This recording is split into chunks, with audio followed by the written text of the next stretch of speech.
नमस्कार, मैं हूं अभिषेक। स्वागत है आपका हमारे स्पेशल शो खबर तो खास है में।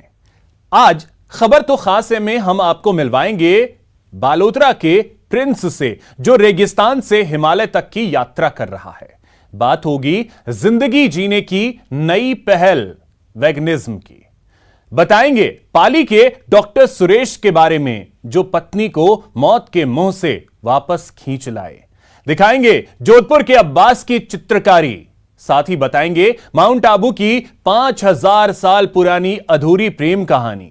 मिलवाएंगे जयपुर की तस्वीर बदलने वाली प्रिया सिंह और लिटिल चैंपियन मनुश्री से। इसके अलावा और भी ऐसी खबरें होंगी जो बहुत खास होंगी। तो चलिए शुरू करते हैं खबर तो खास है का यह सफर।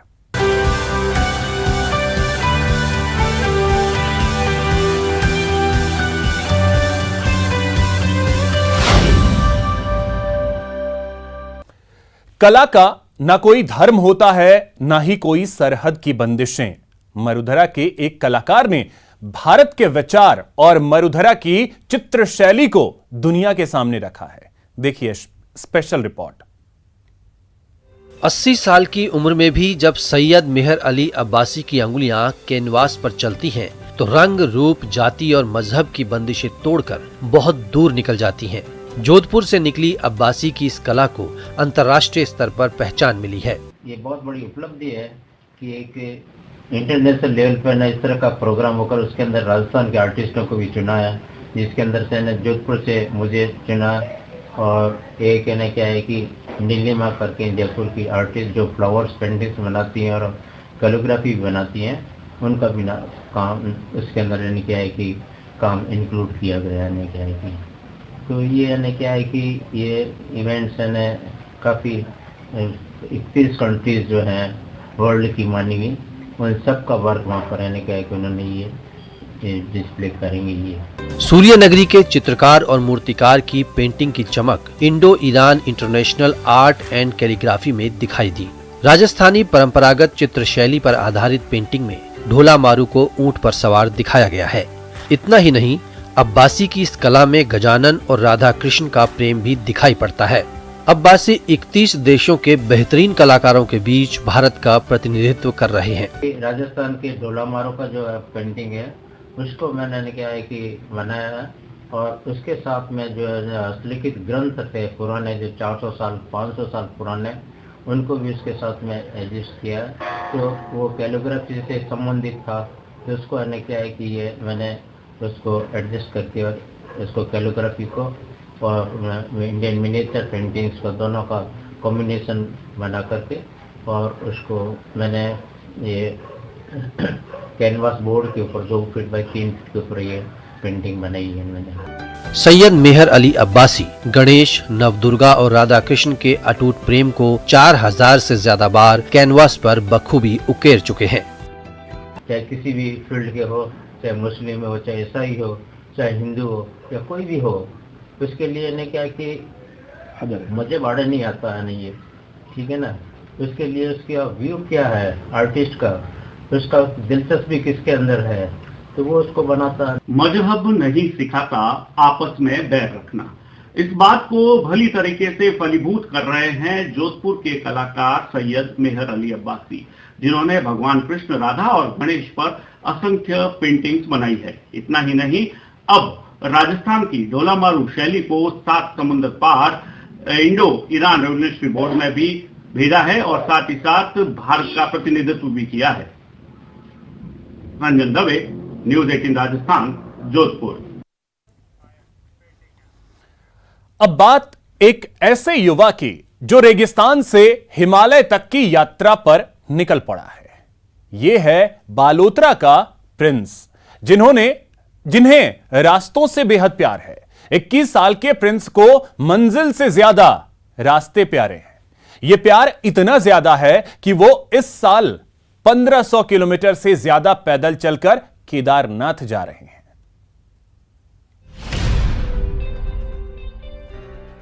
पैदल व्यवस्था अभी राजस्थान तक तो कंप्लीट है, और आगे जैसे जैसे घर वाले फैमिली वाले देखते जाएंगे और जैसे लोग वैसे हिंदू है तो करते ही रहते हैं, आगे से आगे हेल्प करते रहते हैं। अकेले चलने का क्या प्लान है? जैसे अकेले जा रहे हैं तो कभी मन में नहीं आया कि अकेला कैसे जाऊंगा, कुछ प्रॉब्लम हो जाएगी रास्ते में? नहीं, मैंने कुछ नहीं सोचा, बस निकल गया घर से। अकेले राह का पथिक, ये है बाड़मेर के बालोतरा का प्रिंस। तिरंगे को अपना साथी बना सड़कों पर अकेला ही निकल पड़ा है। प्रिंस ने बाड़मेर के बालोतरा से केदारनाथ की यात्रा शुरू की है। उनका इरादा अगले 3 महीने में 1500 किलोमीटर से ज्यादा पैदल चलने का है। इस दौरान वो राजस्थान के जोधपुर, बीकानेर, सरदार शहर, हरियाणा के रेवाड़ी, दिल्ली के कुछ इलाके के बाद उत्तराखंड होते हुए केदारनाथ के कपाट खुलने तक वहां पहुंच जाएंगे। मैं बालोतरा से रवाना हुआ था 9 फरवरी को दोपहर के टाइम में, और टाइम लगेगा मेरे को केदारनाथ पहुंचते पहुंचते 3 महीने, और केदारनाथ के कपाट खुलेंगे लगभग 7 मई से 10 मई के बीच में, जो कि आका तीज को हर बार खुलते हैं। और मुझे तो जब तस्वीर ऊपर लेके जाते हैं, वो जब शिवलिंग ऊपर लेके जाते हैं तब वापस, तो मुझे उठ के साथ ही ऊपर चढ़ना है। प्रिंस का केदारनाथ जाने का भी मकसद है। वो बताते हैं कि कोरोना के काल में वो घर में कैद रहे, जो मंजर देखा उसे भुला पाने का तरीका नहीं मिला। ऐसे में केदारनाथ जाकर दर्शन के इस पल को अपनी जिंदगी के सबसे शानदार लम्हों में कैद करने का विचार आया। वो शिवलिंग के दर्शन करते करते मुझे दर्शन करना, और जब कपाट खुलेंगे तो मुझे वहीं खड़ा रहना। सबसे मेन चीज है कि अगर उसके दर्शन हो जाते हैं तो वो बहुत बड़ी चीज होती है। यूं तो अकेले चलना भी किसी रोमांच से कम नहीं है। ऐसी यात्रा में तकलीफें भी बहुत आती हैं, लेकिन प्रिंस के इस जुनून के चलते गांव, शहर, केदारनाथ तक लोग उनकी खातिरदारी के जरिए उनकी यात्रा के पलों को खूबसूरत बना रहे हैं। मंजिल की फिक्र छोड़िए जनाब, रास्तों का मजा लीजिए, जिससे सफर की राह आसान हो जाए।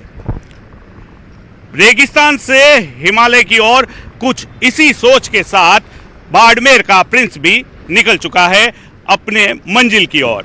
जोधपुर से कैमरा पर्सन शेर सिंह के साथ Ranjan Dave, news 18 Rajasthan. Vegan food यानी बिना किसी क्रूरता के खाना, यानी नए जमाने की सोच के मुताबिक जिंदगी जीने का सलीका। सीधे शब्दों में समझाएं तो मांसाहार के साथ ही डेयरी प्रोडक्ट के बिना खाने को वीगन फूड कहते हैं। 7 समंदर की सीमा लांघकर वेगनिज्म अब मरुधरा में भी अपना वजूद ढूंढ रहा है। देखिए यह खास report.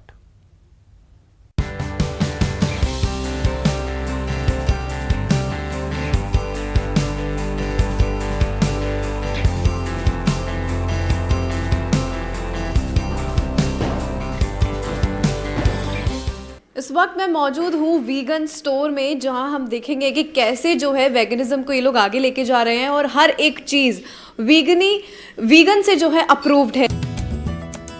Vegan podcast social media से लेकर समाज के एक तबके को अपने प्रभाव में ले चुका है। दाली बाटी चूरमा वाले प्रदेश मरोधरा में भी वेगनिज्म अपनी पहचान कायम कर रहा है। एक ऐसे समाज की तरफ करें जिसमें कि हम सेंसिटिव हों, मतलब कि सब प्राणियों के लिए। से भी ज़्यादा मोर एथिकल चॉइस था कि क्या मैं इसके बिना रह सकता हूँ। फिर एक सवाल आता है कि क्या हम are we meant to be having milk. कर आप अपनी जिंदगी को बेहद आसान बना सकते हैं।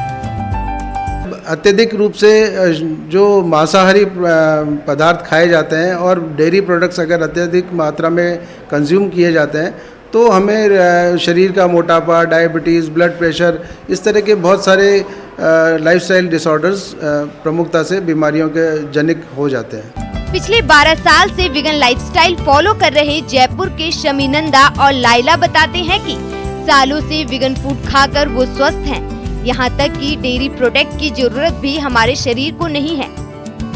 ये बहुत ही बड़ा मिथ है कि जो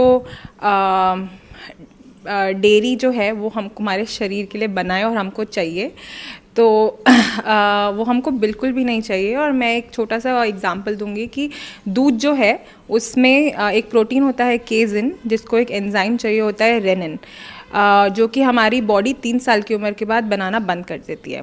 तो वो डेयरी है वो हमारे शरीर के लिए बनी ही नहीं है। वेगनिज्म जिंदगी जीने की नई पहल है, जिसके लिए आपको थोड़ी सी समझदारी और थोड़ा सा संयम चाहिए। फिर ना तो आपको अस्पताल जाने की जरूरत होगी और ना ही किसी के प्रति क्रूरता का अपराध बोध होगा। महिमा Jain, news 18 network, Jaipur. Doctor Suresh और उनकी पत्नी अंजू की कहानी सुनकर आपका प्यार पर यकीन और पुख्ता हो जाएगा। कोरोना की दूसरी लहर में सुरेश की पत्नी अंजू मौत के मुंह में करीब करीब चली ही गई थी, लेकिन सुरेश का समर्पण ऐसा था कि वो अंजू को मौत के मुंह से वापस खींच लाए। इनकी कहानी सुनेंगे तो आप भी कहेंगे प्यार हो तो डॉक्टर सुरेश चौधरी जैसा। 7 जन्मों तक साथ निभाने का वादा किया, आंखों के सामने कैसे मरने देता, मैं जिंदा हूं तो सिर्फ पति की जिद के कारण। जी हां, शादी के वक्त लिए 7 फेरों को कुछ लोग जिंदगी की आपाधापी में भूल जाते हैं, लेकिन डॉक्टर सुरेश चौधरी दूसरी ही मिट्टी के बने हुए हैं। शादी के 7 फेरों को आखिरी सांस तक निभाने की उन्होंने कसम खाई थी, इसलिए पत्नी को मौत के मुंह से खींच लाए। उन्होंने अपनी पत्नी के लिए नौकरी तक दांव पर लगा दी। 5 साल के बच्चे और पत्नी अंजू के साथ वो पाली के खेरवा गाँव में PSC में पोस्टेड थे। कोरोना की दूसरी लहर पीक पर थी, यहीं से वक्त ने उन्हें आजमाना शुरू किया। मई 2021 को उनकी पत्नी को बुखार आया। 13 मई को पत्नी की तबीयत बिगड़ने लगी। पत्नी अंजू कोरोना की चपेट में आ गईं। सुरेश उन्हें बांगड़ अस्पताल ले गए, लेकिन वहां बेड नहीं मिला। 14 फरवरी को उन्हें जोधपुर एम्स में भर्ती करवाया। 30 मई को हालत और ज्यादा खराब हो गई, वो वेंटिलेटर पर आ गयी। उनका वजन 50 किलो से गिरकर 30 किलो रह गया। फेफड़े खराब हो चुके थे, डॉक्टर्स ने जवाब दे दिया। लेकिन सुरेश ने हार नहीं मानी, वो अपनी पत्नी को अहमदाबाद ले गए। वहां 1 जून को प्राइवेट हॉस्पिटल में भर्ती करवाया। शरीर में खून कम हो गया। अंजू को ESMO मशीन पर लिया गया। अब उनका दिल और फेफड़े मशीन से चल रहे थे, लेकिन अब समस्या पैसों की आने लगी। यहाँ इलाज का रोजाना खर्च करीब 1 लाख रुपए था। इलाज में करीब 1.25 करोड़ रुपए खर्च होने थे। सुरेश ने बताया कि 70 लाख रुपए में MBBS की डिग्री 4 बैंकों के पास गिरवी रख दी। 10 लाख की सेविंग थी। 20 लाख साथी डॉक्टर्स और स्टाफ ने इकट्ठा किए। 15 लाख में खारड़ा गांव में प्लॉट बेचा। बाकी रकम रिश्तेदारों से उधार ली। सुरेश कर्ज के बोझ तले दबे जा रहे थे, लेकिन उनका एक ही मकसद था, पत्नी की जान बचाना। आखिर ऊपर वाले ने इनकी सुन ली। 87 दिन बाद इस मशीन पर रहने के बाद अंजू के लंग्स में सुधार हुआ। वो फिर से बोलने लगी। कुछ दिनों में उन्हें अस्पताल से डिस्चार्ज कर दिया गया। उन्होंने उनको ECMO मशीन पे रखने के लिए सजेस्ट किया। ECMO मशीन पे रखने के बाद भी ज़्यादा इम्प्रूवमेंट नहीं होने के कारण काफ़ी लंबे टाइम तक उनको ECMO मशीन पे रखना पड़ा, जिसमें लगभग 128 दिन तक वो हॉस्पिटल में रहे और 128 दिन के बाद भी उनको विद ऑक्सीजन वहाँ से डिस्चार्ज किया। सुरेश का कहना है कि 7 जन्मों का साथ निभाने का वादा किया है, यूं ही आंखों के सामने कैसे मरने देता। पैसे तो और भी कमा लूंगा, लेकिन अंजू को कुछ हो जाता तो शायद मैं भी जिंदा नहीं रहता। अंजू कहती हैं कि मैं जिंदा हूं तो सिर्फ पति की जिद और जुनून के कारण। हस्बैंड ने, डॉक्टर सुरेश ने, उन्होंने विश्वास रखा खुद पे भी, फिर वो मेरे को वहाँ अहमदाबाद लेके गए। अहमदाबाद में मैं 3 महीने भर्ती रही और फिर उनके प्यार, उनके विश्वास के कारण ही मैं यहाँ पे हूँ, परिवार के बीच में हूँ, तो उनके प्यार और विश्वास के कारण। मोहब्बत की लोग 1000 परिभाषाएं देते हैं। कोई प्यार में चांद तारे तोड़ लाने की बात करता है तो कोई सब कुछ लुटा देने का दावा करता है। डॉक्टर सुरेश जिस तरह अपनी पत्नी को मौत के मुंह से बचाकर लाए हैं, इसके लिए उन्हें प्यार मोहब्बत के ग्रंथ पढ़ने की जरूरत नहीं थी। ये उनकी पत्नी के लिए बस समर्पण था, जिसकी आज बेहद कमी दिखाई देती है। पाली से न्यूज़ 18 के लिए श्यामलाल चौधरी की रिपोर्ट। माउंट आबू में है एक ऐसा मंदिर जहां प्यार करने वालों की मन्नत पूरी होती है। मान्यता है कि कुंवारी कन्या का मंदिर एक राजकुमारी और उनके प्रेमी रसिया बालम की याद में बनाया गया है। 5000 साल पुरानी इस अधूरी प्रेम कहानी में प्यार है तो नफरत और साजिश भी है। देखिए 5000 साल पुरानी अधूरी प्रेम कहानी। 5000 साल से प्यार का इंतजार। मारवाड़ गोड़वाड़ की एक अधूरी प्रेम कहानी। मैं गुजरात से घूमने आया हूँ और यहाँ का एक माउंट आबू में एक चीज़ है कुंवारी कन्या, जो लवर्स के लिए बहुत फेमस है, तो आप भी आए यहाँ पे घूमिए। माउंट में आज भी करीब 5000 साल से अधिक पुरानी रसिया बालम और कुंवारी कन्या की अधूरी प्रेम कहानी यहाँ की वादियों में प्रचलित है। इनकी अधूरी प्रेम कहानी की एकमात्र निशानी नक्की झील है, जिसके पीछे यह मान्यता है कि राजकुमारी को पाने के लिए रसिया बालम ने एक ही रात में इसे अपने नाखूनों से खोद दिया था। मान्यता है कि प्रेमी जोड़ों की मनोकामनाएं पूरी होती हैं। साथ ही सुहाग महिलाओं को भी अमर सुहाग का आशीर्वाद मिलता है। मैं गुजरात से आया हूँ और यहाँ पर माउंट आबू कुंवारी कन्या मंदिर घूमने आया हूँ और यहाँ पर मान्यता ऐसी है कि कुंवारी कन्या को प्रेम का प्रतीक माना जाता है और मंदिर घूमने के लिए मुझे बहुत अच्छा लगा। इनकी प्रेम कहानी को लेकर यह मान्यता है कि रसिया बालम आबू पर्वत में मजदूरी करने आए थे। राजकुमारी को उससे प्यार हो गया। ऐसी मान्यता है कि राजकुमारी की मां की वजह से अधूरी रह गई थी प्रेम कहानी, इसलिए यहाँ आने वाले प्रेमी जोड़े राजकुमारी की मां को पत्थर मारते हैं और वहाँ पत्थरों का ढेर भी लगा है। ऐसा माना जाता है कि इन पत्थरों के ढेर के नीचे राजकुमारी के मां की प्रतिमा है। रसिया बालम को शिव का रूप भी माना जाता है और राजकुमारी को देवी का रूप, इसलिए इनके यहाँ मंदिर भी है। स्पेशली एक प्यार की बहुत अच्छी कहानी है जो माउंट आबू के अंदर है, रसिया बालम करके है, उसी को मैं यहाँ देखने आया था और यहाँ के मैंने उस मंदिर को भी देखा और इस स्टोरी को भी मैंने काफ़ी अच्छी तरह सुना। तो मुझे सुनकर और उसको देखकर काफ़ी अच्छा अनुभव महसूस हुआ है। एक मान्यता के मुताबिक 4 युग बीतने के बाद फिर दोनों का मिलन होगा। न्यूज़ 18 के लिए प्रतीक सोलंकी की रिपोर्ट। यहां वक्त हो चला है एक छोटे से ब्रेक का।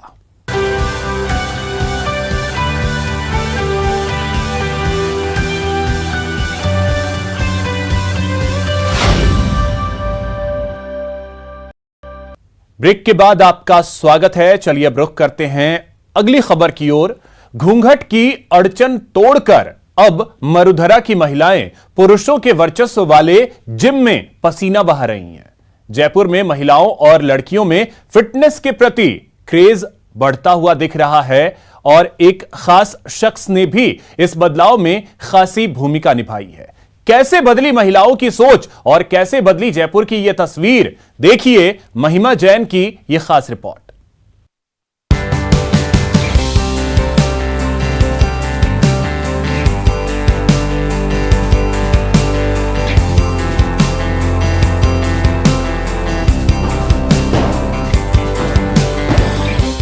ये तस्वीरें दिल्ली मुंबई की नहीं बल्कि जयपुर की हैं।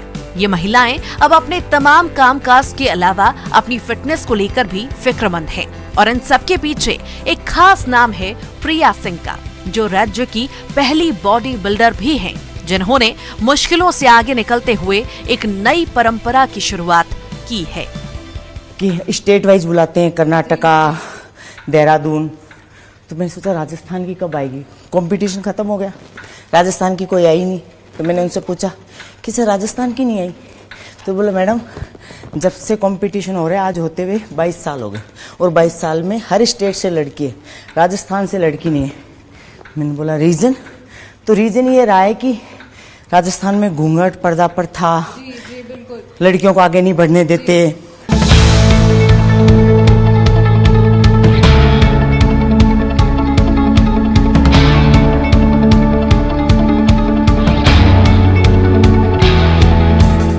प्रिया सिंह की मेहनत और फिटनेस के प्रति लोगों में खासकर महिलाओं में बढ़ते क्रेज ने जयपुर की तस्वीर बदल दी है।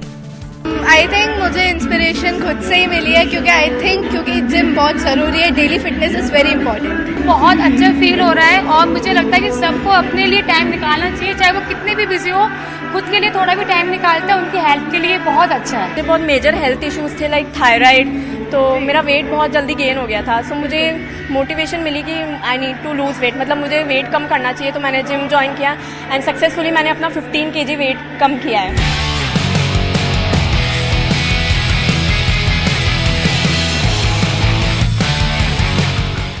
घूंघट से बाहर आई ये महिलाएं केवल खुद को फिट ही नहीं कर रही, बल्कि अब ये खुद जिम में फिटनेस की ट्रेनिंग भी दे रही हैं।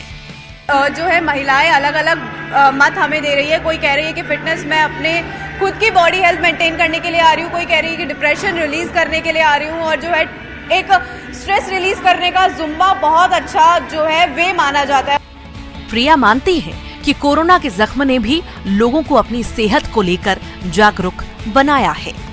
कोविड 3 साल कोविड की वजह से बहुत लोगों ने कोविड से इन्फेक्शन हुआ है और उसकी वजह से बहुत सारी डेथ हुई है और देखा जाए तो फिटनेस के मामले में जो लोग फिटनेस से जुड़े हैं उनको कोविड नहीं हुआ है और वो एकदम फिट है।